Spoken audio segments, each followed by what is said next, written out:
We're now joined by John Jastremski and Chris Lopresti. And, fellas, it was a theme even before Jacob deGrom got hurt. But, JJ, how big a concern now is the depth of the Mets starting rotation? It's a concern, no doubt. I mean, Taijuan Walker, you think about his career, not just the second half of last year.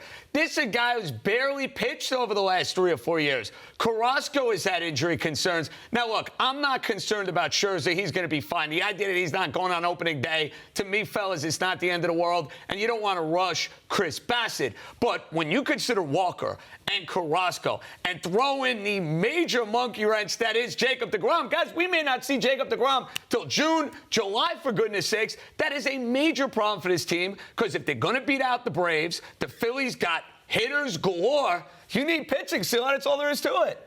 Yeah, I want to see how they come out of the gate before we start talking about potential moves and trades. Obviously, the trade with the Padres got nixed a couple days ago, which most people seem to feel was the right thing, that it didn't work out. Walker concerns me more so than, Nick, you mentioned with Scherzer and deGrom, because he had the knee cleanup last year. As you mentioned, after the end of last season, he wasn't as good second half of the year.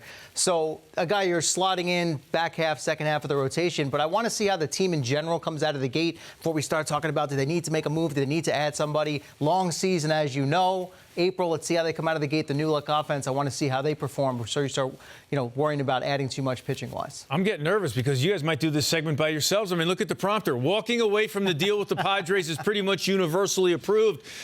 Chris just took my next question. Well, Stealing thunder. He looked at me. I figured I better take the cue instead of just staring at him. Okay, you say you want to see how they come out of the gate. Do you get the feeling, though, that a move for another starter is looking inevitable? Well, we know that they were already talking about that with the Padres, so obviously their radar is up and looking around the league to see what they might be able to find. But I'd hate to see them rush into anything in a panic move before you've even played a single game. Maybe one of these young guys like a McGill or a Peterson steps up and they come out of the gate hot, and then all of a sudden you don't have as much of a problem on your hand. Depth, as you know, we all know is key. There's going to be injuries. They're already dealing with it.